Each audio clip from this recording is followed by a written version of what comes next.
Bonsoir et bienvenue dans cette nouvelle édition de Voyage au bout de la nuit. Je suis ravie de vous retrouver ce soir pour continuer avec vous ma lecture Le Surmal d'Alfred Jarry. Pendant ma lecture, n'hésitez pas à réagir, commenter, poser vos questions sur Twitter avec le hashtag VBN ou sur notre page Facebook Voyage au bout de la nuit. Je reprends ma lecture au milieu du chapitre 3.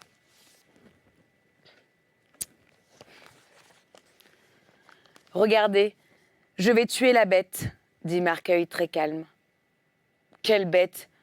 Tu es saoul, mon vieux ?»« Jeune ami, dit le général. »« La bête, dit Marcueil. » Devant eux, trapue sous la lune, s'accroupissait une chose de fer, comme des coudes sur ses genoux et des épaules sans tête, en armure.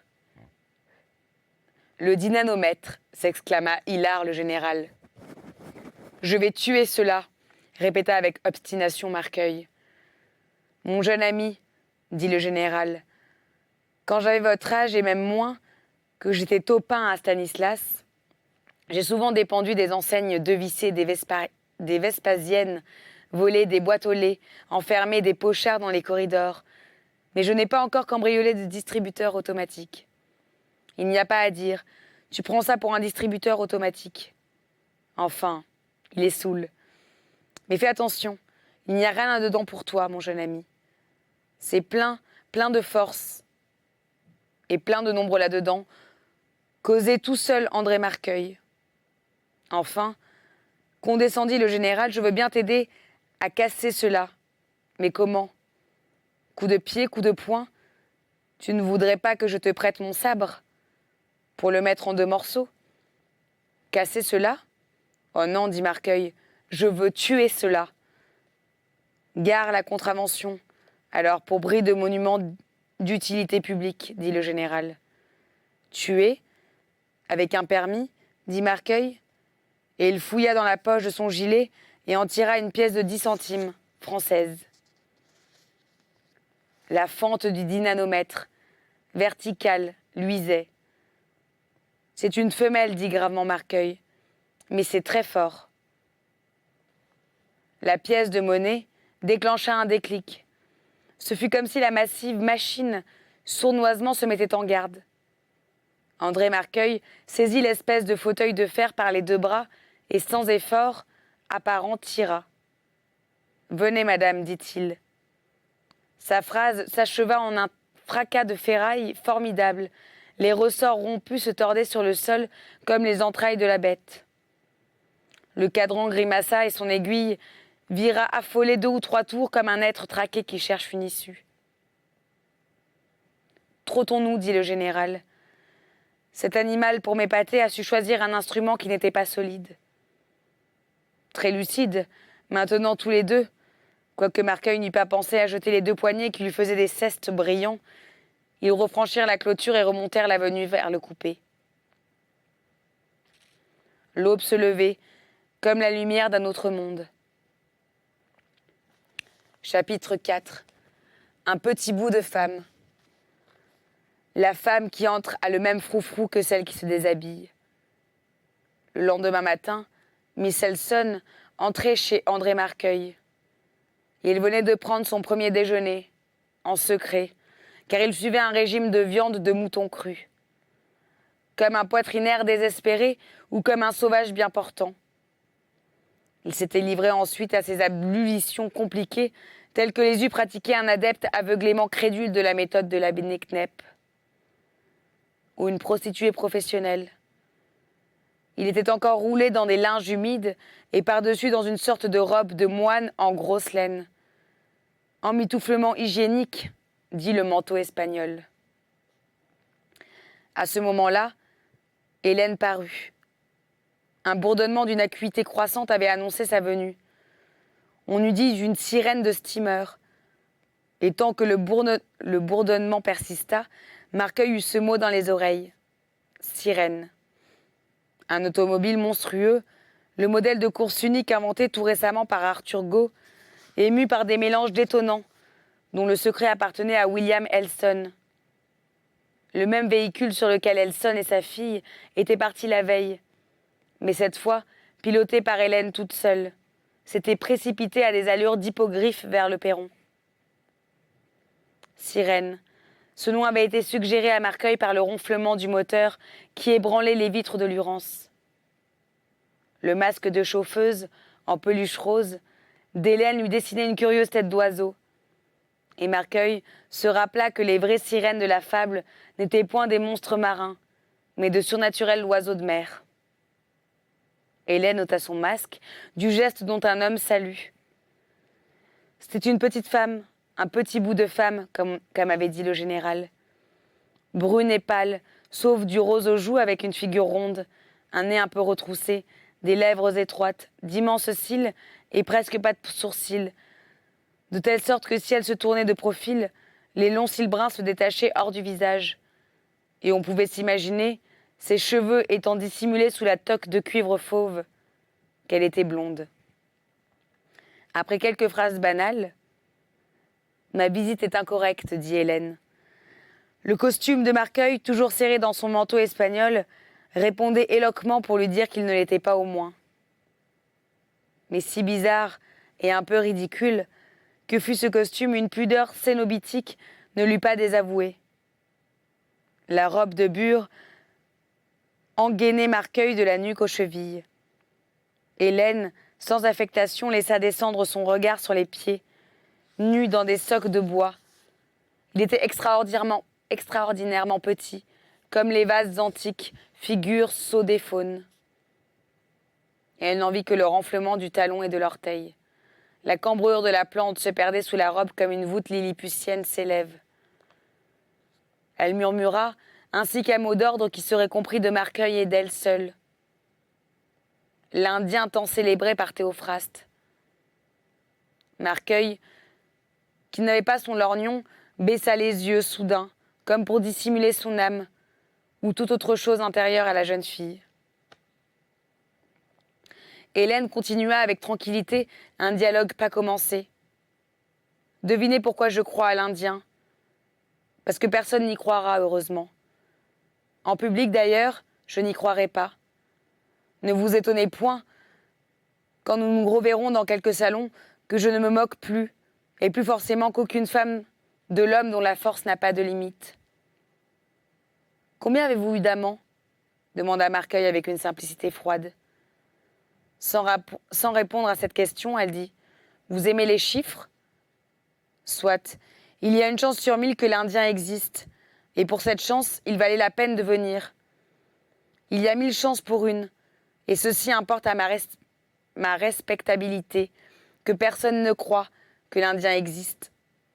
Il y a donc, au total, et une bonne raison que je sois venu vous voir. Combien était-il ? Répéta un peu insolemment Marcueil. Mais il n'était pas, cher monsieur, dit avec dignité Hélène.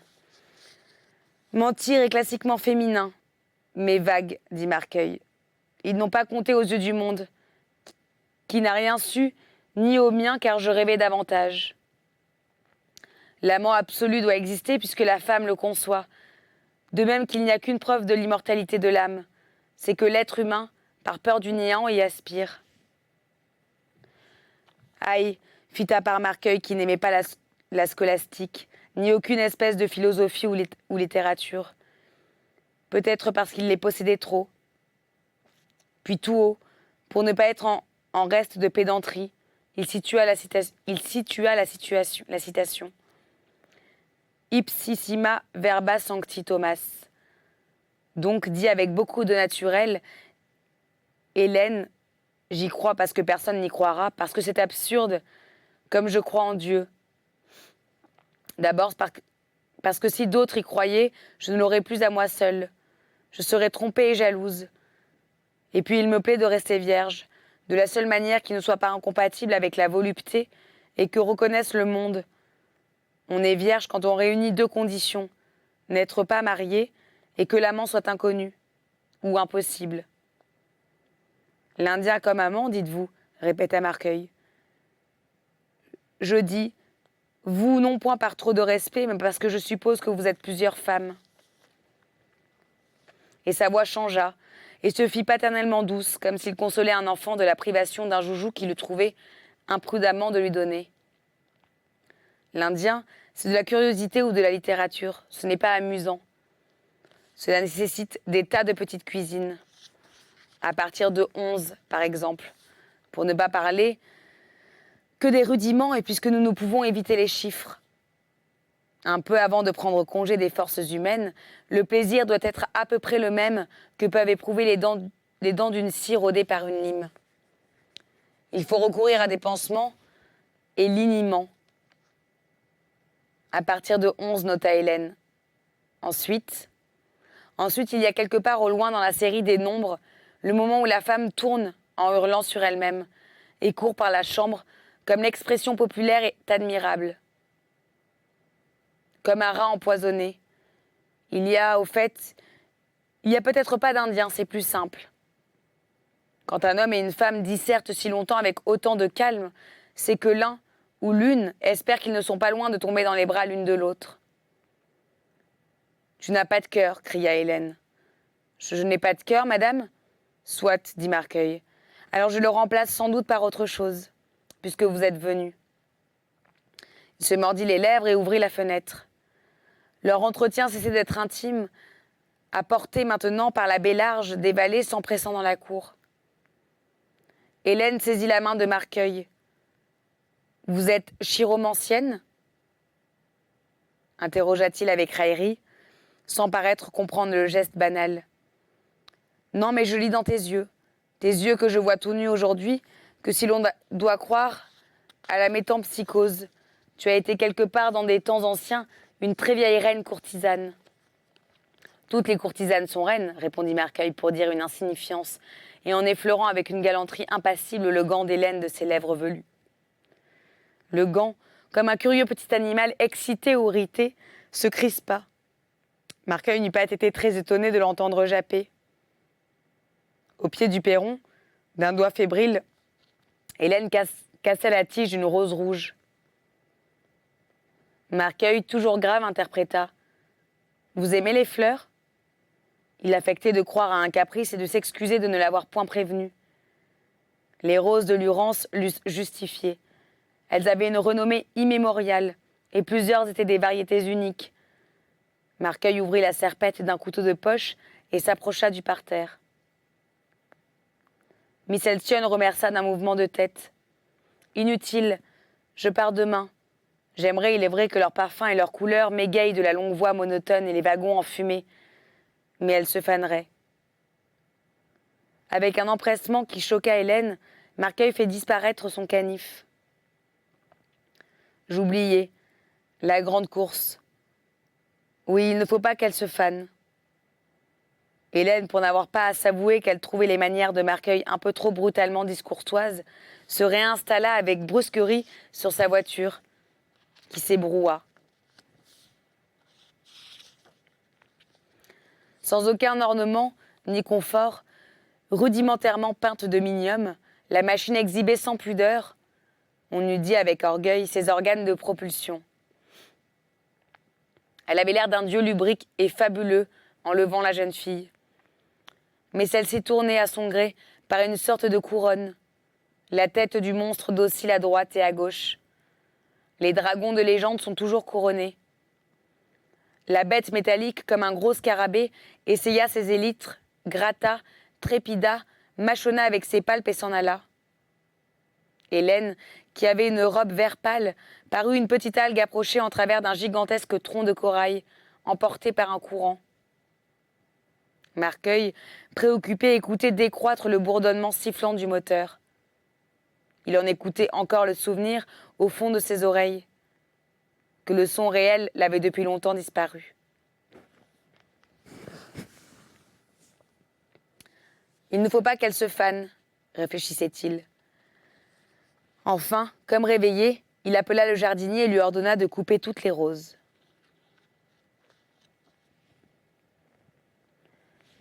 Chapitre 5.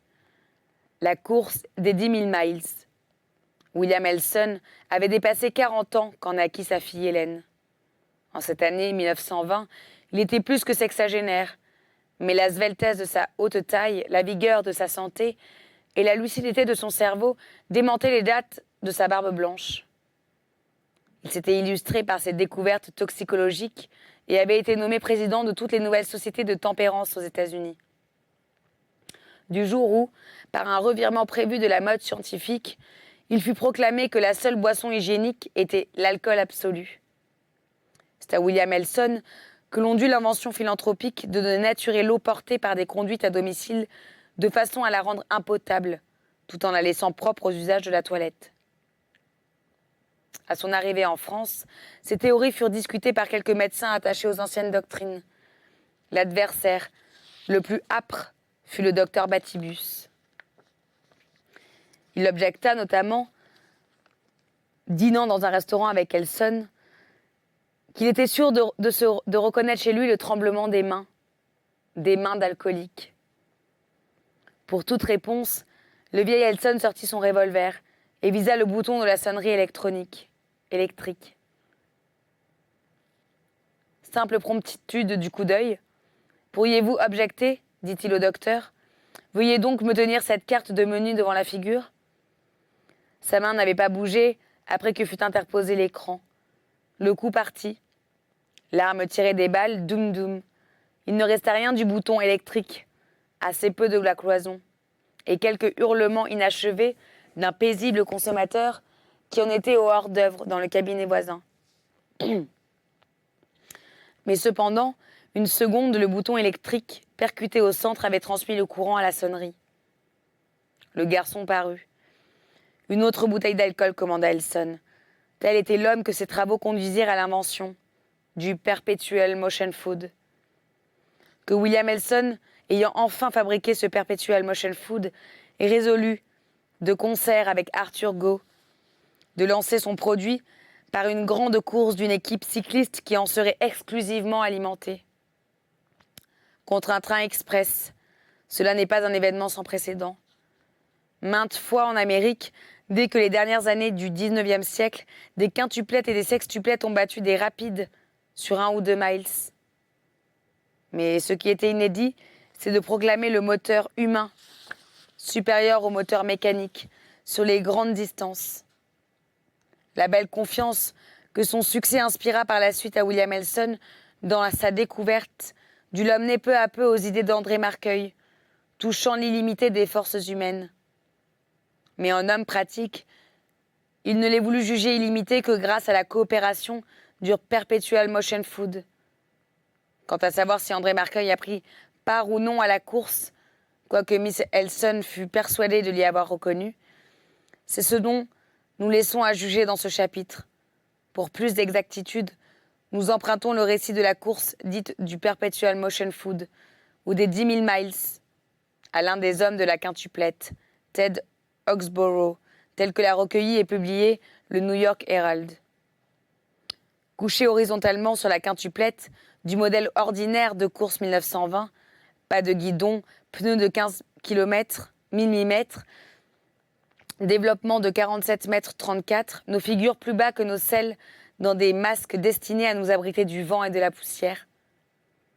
Nos 10 jambes reliées, les droites et les gauches, par des tiges d'aluminium, nous démarrâmes sur l'interminable piste aménagée tout le long des 10 000 miles, parallèlement à la voie du Grand Rapide.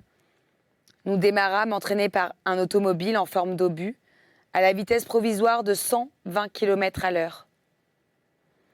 Nous étions bouclés sur la machine pour n'en plus descendre. Dans cet ordre, à l'arrière, moi, Ted Oxborough, devant moi, J.W. Jacobs, George Webb, Sammy White, un nègre et le pilote de notre équipe, Bill Gilbey, que plaisamment nous appelions Corporal Gilbey, parce qu'il était responsable de quatre hommes. Je ne compte pas un nain, Bob Rumble, brimballant dans une remorque à notre suite et dont le contrepoids servait à diminuer ou augmenter l'adhérence de notre roue arrière. Corporal Gilbey nous passait à intervalles réguliers par-dessus son épaule les petits cubes incolores et cassants, accro-goût de Perpetual Motion Food, qui fut notre seule nourriture pendant près de 5 jours. Il les prenait 5 par 5 sur une tablette ménagée à l'arrière de la machine d'entraînement. Au-dessous de la tablette luisait le cadre blanc de l'indicateur de vitesse. Au-dessous du cadran, un tambour suspendu et tournant était destiné à atténuer les chocs éventuels de la roue d'avant de notre quintuplette. C'est ainsi que se termine ma lecture pour ce soir. J'espère que vous avez apprécié ce moment. Je vous souhaite une très bonne nuit si vous allez vous coucher, une bonne journée si vous vous levez, et je vous retrouve très vite pour la suite du Surmal. À bientôt sur D8.